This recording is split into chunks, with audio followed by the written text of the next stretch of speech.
Philippians 1, Paul says that he rejoices in the gospel being spread, whether it be with bad intentions or good intentions. And we have picketers come to campus who preach and scream and spit about how bad abortion is and how sinful we are, but they're still preaching the gospel. How do we find joy in that? Well, just going over this passage and leading a big group of people at our church, oddly enough, so it's fascinating that you asked this question.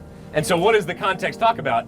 Well, if you look into that passage, it's about those who have ill will and those who are puffing themselves up in sharing the gospel. Okay, that's pretty sad, pretty pathetic. If people are going to be Christians and they're going to simply be Christians, talking about Christ, preaching about Christ, to get a following, to make money, to be competitive and combative, like, come on, get a different job, like get a different career path. And sadly, all of us, though, out here, I'd say every Christian out here, sure, their pride gets involved at different times.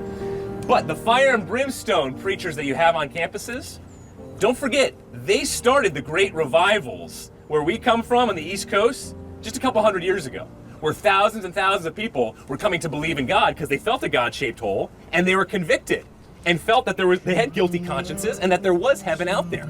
And so yes, I believe those who scream at people, sure, there's some ill will involved, but they're also focusing on certain passages of the Bible that, yes, are hard to swallow and digest, and yet at the same time, God can use those people. But for us, it makes our job very, very challenging here on university campuses, because people will scatter, who are non-believers typically, and say, here comes another fire and brimstone teacher telling us all that we're just so-and-so and going to hell.